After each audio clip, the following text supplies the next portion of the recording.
कई बार ऐसा होता है ना कि हम जा रहे हैं और हमें खड्डा दिखा नहीं टाइम से, तो हम गाड़ी को धीरे नहीं कर पाए या इधर उधर नहीं कर पाए और उस खड्डे से ही होके जाना पड़ता है। इस गाड़ी में वो प्रॉब्लम आपको उतनी नहीं आने वाली। The reason is, hello friends, मैं हूं आपका होस्ट दिव्यम और आप देख रहे हैं वाहू चैनल। और आज हमारे पास है मारुति सुजुकी अर्टिगा, जिसका ड्राइव रिव्यू हम आज शूट करने वाले हैं।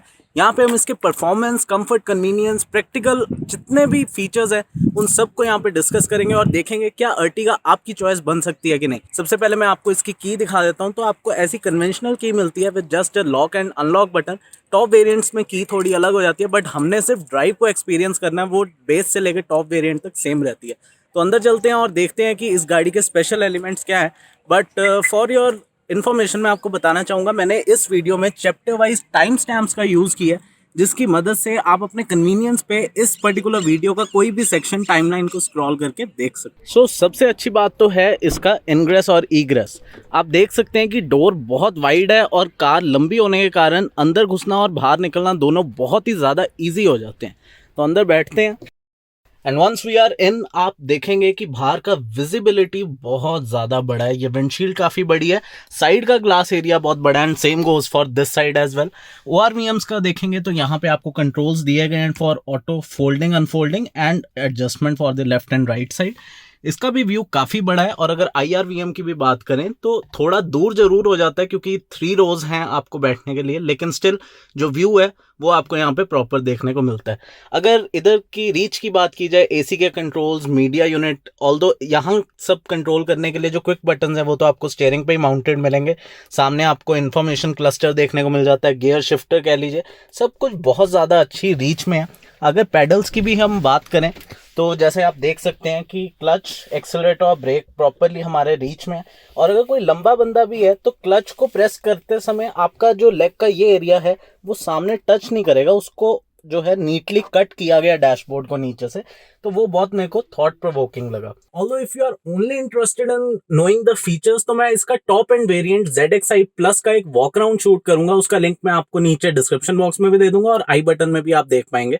तो वहां पे हम सारे फीचर्स डिस्कस करेंगे। यहाँ पे हम इसको रिस्ट्रिक्ट करते हैं इसकी राइड एंड हैंडलिंग और ड्राइव के बारे में, जो मैं सिटी और हाईवे दोनों में करके आपको अपना व्यू पॉइंट बताऊंगा। So let's fire up the engine, but पहले सेफ्टी, क्योंकि अगर सीट बेल्ट नहीं लगाई तो ये अलार्म प्रोड्यूस करने लग जाएगा। So keys inserted, hand brake down. Car को स्टार्ट करने के लिए आपको क्लच को प्रेस करना पड़ता है, which is a good thing also, क्योंकि अगर गियर में गलती से गाड़ी रह गई हो तो ऐसे में जो है गाड़ी में जर्क नहीं आता, इजीली जो है वो स्टार्ट होती है। तो सबसे पहले क्लच की बात करते हैं, क्योंकि that is the first thing I have did. तो क्लच बहुत ही सॉफ्ट है, प्लस इसका जो ट्रेवल है वो बहुत ज्यादा नहीं है। तो अगर आपको बार बार भी क्लच प्रेस करना पड़ रहा है, मे बी सिटी में बार बार आपको गियर चेंज करना पड़ रहा है, तो ऐसे में आपको कोई दिक्कत नहीं होने वाली। एंड एज आई सेड, सारे पेडल्स रीच में है, तो आपका पैर भी जो है कहीं पे फंसता नहीं है, अटकता नहीं है। बहुत अच्छी जगह है यहाँ पे बैठने के लिए। सीट काफी वाइड है, कुशनिंग ठीक ठाक है। ऑल्दो जो इसमें मेरे को एक प्रॉब्लम है वो मैं आगे जाके एड्रेस करता हूँ। अभी के लिए गियर शिफ्टर पे आते हैं। तो गियर थ्रोज जो हैं वो अच्छे हैं, एक्यूरेट भी हैं। आप जो गियर डालना चाहते हैं वो डलता है, लेकिन एक प्रिसाइजनेस जो होती है, आपको एक क्लिक फीडबैक मिलती है कि हाँ सेकंड से थर्ड गया, तो वो एक पार्ट डिफाइंड होना चाहिए, वो नहीं है। तो थोड़ा सा इसमें एडजस्टमेंट और ज्यादा ट्यूनिंग करके इसको और अच्छा बनाया जा सकता है। Although it is very good. मैं AC ऑन कर लेता हूँ, गर्मी बहुत ज्यादा है, तो मैं फैन स्पीड कम से कम रखूंगा ताकि मेरे को परफॉर्मेंस का अंदाजा मिल सके और AC से परफॉर्मेंस इफेक्ट ना हो। अभी मैं सिटी में ही हूँ, तो सबसे पहले सिटी की बात करेंगे। तो स्टीयरिंग अभी तो ज्यादा फीडबैक नहीं मिला, थोड़ा हाई स्पीड पे कॉर्नर करके ज्यादा अच्छी तरह पता लगेगा।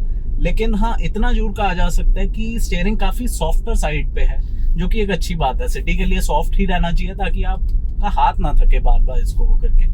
और इसका जो साइज है मेरे को वो भी परफेक्ट लगा, और यहाँ पे आप इसको ग्रैब कर सकते हैं। तो इसका भी जो फीडबैक है स्टीयरिंग का वो काफी अच्छा है।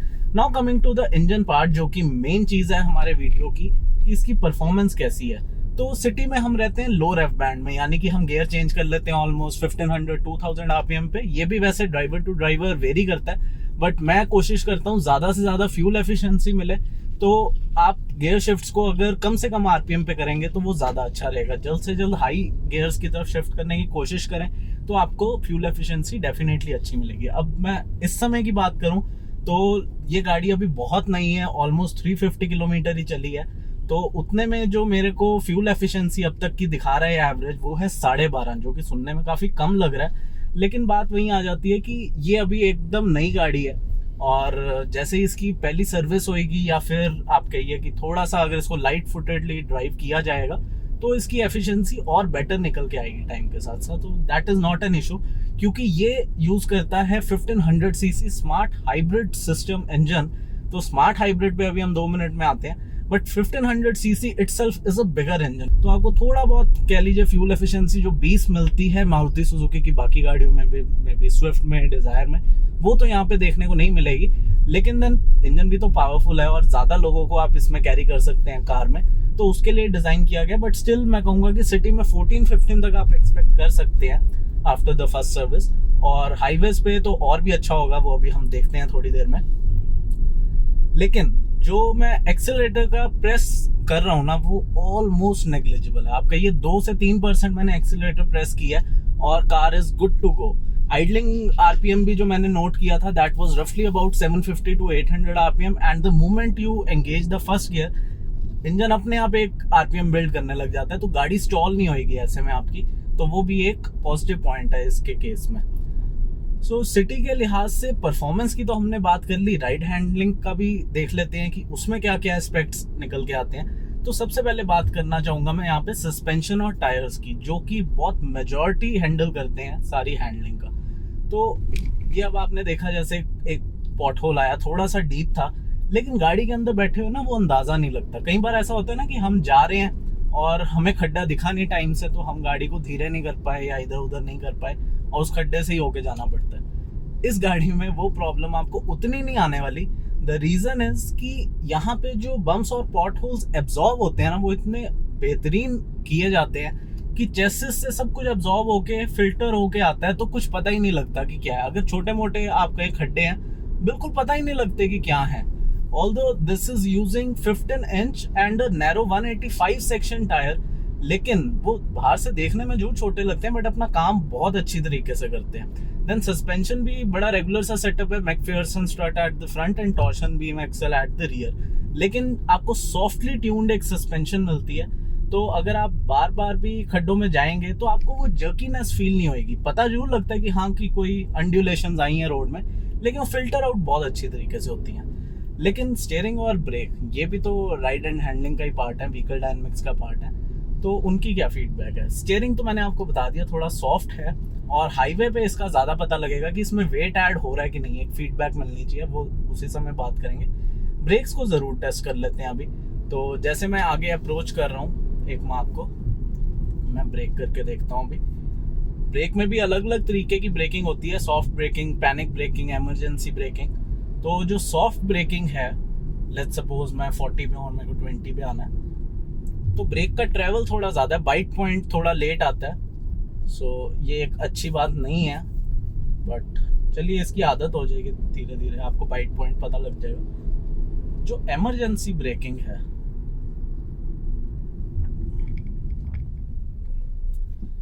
एक बार दोबारा टेस्ट करते हैं, मेरे को उतनी सेटिस्फैक्ट्री नहीं लग रही है एक्चुअली। थोड़ा सा ट्रैफिक भी आसपास, तो मैं इमीडिएटली नहीं कर सकता हूँ पैनिक ब्रेक यहाँ पे। थोड़ा सा मैं खाली स्ट्रेच ढूंढ के 60 to 20 आने की कोशिश करता हूँ।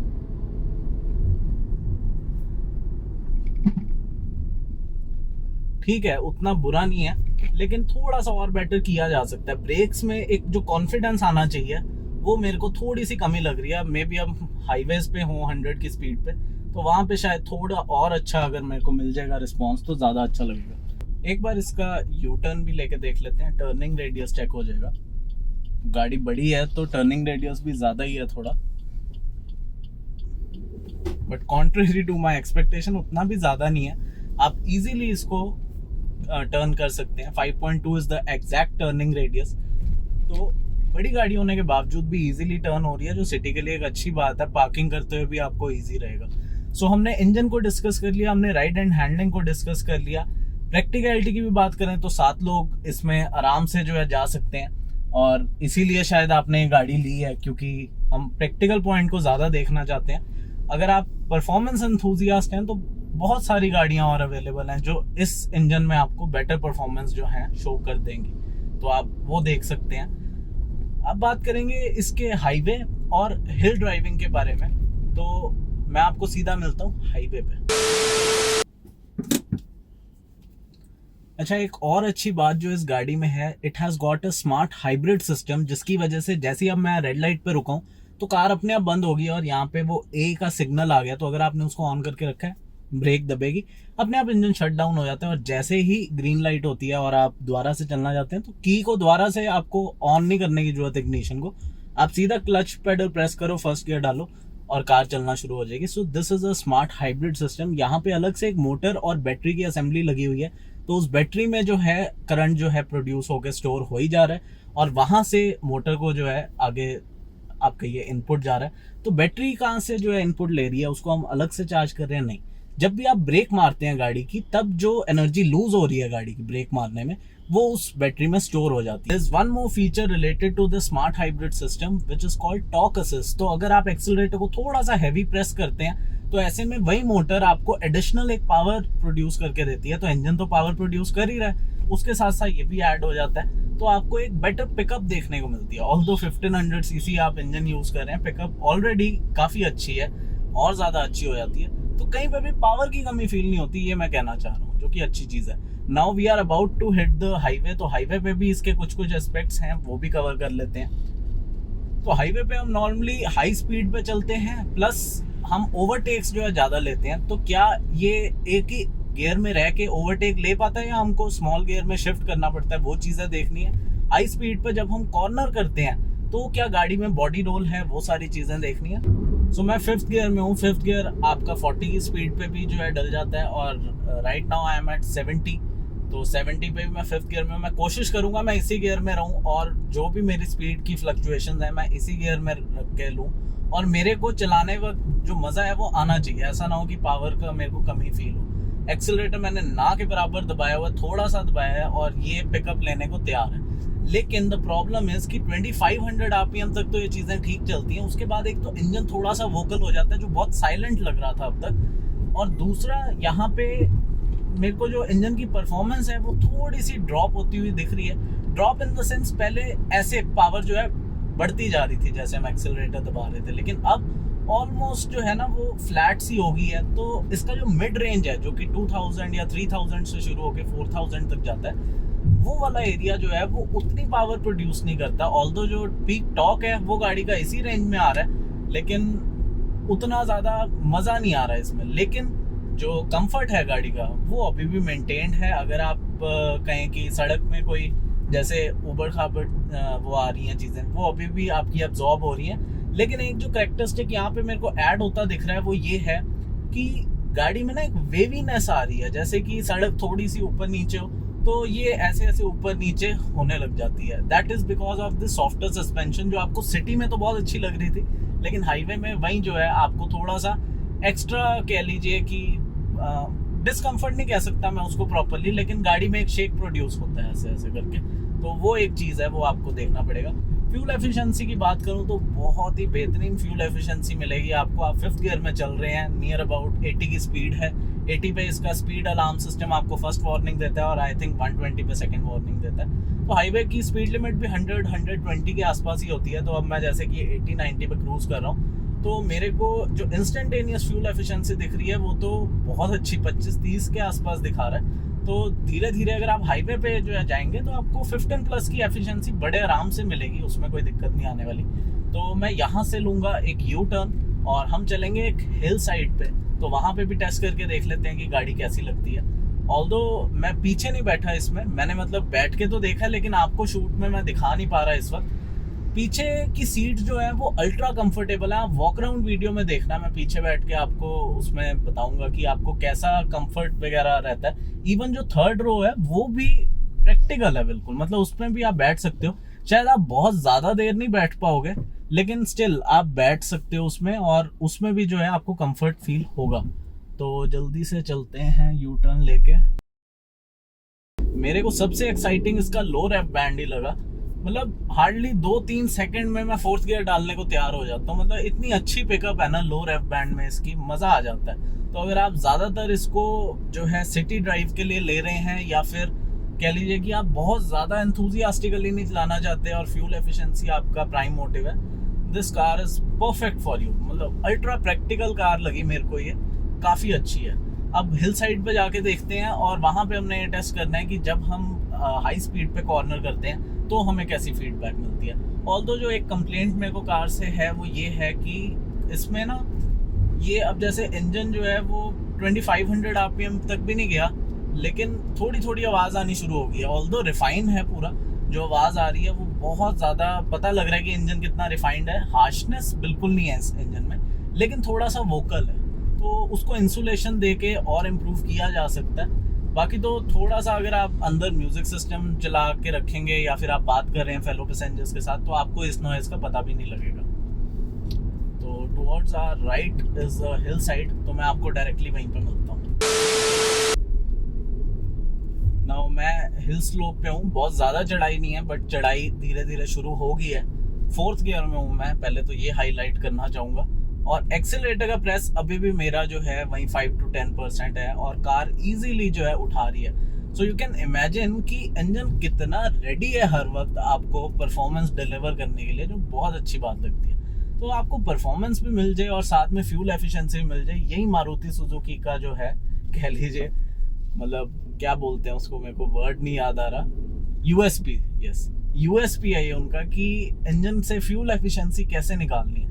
और ये वो इंजन्स हैं जो मतलब एज ओल्ड टेस्टेड हैं, कितनी देर से जो है गाड़ियों में आ रहे हैं, तो रिलायबल भी हैं और अच्छी परफॉर्मेंस डिलीवर करते हैं, साथ में फ्यूल एफिशिएंसी भी देते हैं। और क्या चाहिए होता है गाड़ी में से। बाकी प्रैक्टिकल है गाड़ी, आप खुद चला के देखेंगे आपको पता लगेगा।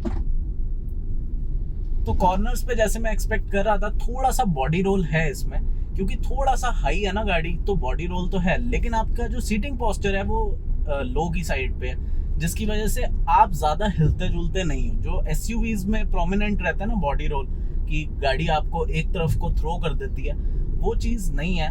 ऑल्दो मैं ये कहूँगा कि गाड़ी में जो आपको सीट्स दे रखी हैं, अगर उसकी कुशनिंग थोड़ी सी बेटर होती ना, तो ये एक्सपीरियंस आपका और अच्छा हो जाता, क्योंकि ये जो सीट्स हैं इसमें जो लंबर साइड पे जो बोल्स्टर्स दिए हुए हैं, जो मतलब सीट बाहर निकल के आती है हमारे बैक एरिया पे या थाई सपोर्ट के लिए, वो थोड़े से वीक हैं, थिन कह सकते हैं उनको। अगर वो भी थोड़े से बड़े बड़े दिए होते तो चाहे गाड़ी इधर उधर जहाँ भी जाए, ड्राइवर जो है वो वहीं पे बैठा रहेगा, तो वो चीज़ इम्प्रूव हो सकती है, सीट्स को और बेटर किया जा सकता है।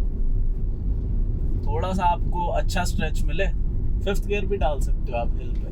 और ये मैं बात कर रहा हूँ जब मैं अकेला चला रहा हूँ। अब आप कहें कि मैं तो भाई 7 लोगों के साथ चलाऊंगा और साथ में मैंने कुछ सामान भी रखा है, नो डाउट 5th गियर में नहीं चल पाएगी गाड़ी इतना इजीली, और अगर चलेगी भी तो वो फिर हैवी एक्सेलरेशन डिमांड करेगी, but then that is justified, क्योंकि आप ज़्यादा अगर लोड को लेके चल रहे हैं तो इंजन को ज़्यादा काम करना पड़ेगा, बड़ी सिंपल सी बात है। तो लेकिन बाय फार मेरे को इसकी जो भी परफॉर्मेंस है वो बहुत अच्छी लगी। I am highly impressed by this car, चाहे वो सिटी हो, सिटी के लिए तो मेरे को आइडियल लगी। और पता है बात क्या है कि जिस प्राइस पॉइंट पे गाड़ी आ रही है ना, आपके पास और ऑप्शन भी क्या है, मतलब आपको 7 सीटर चाहिए और विद इन 10 लाख चाहिए या 11 लाख चाहिए, तो Ertiga is the only option. हाँ, एक्सेल 6 है, वो तो सेम ही क्लास की कार होगी ना, वो तो थोड़ा सा और प्रीमियम चली जाती है।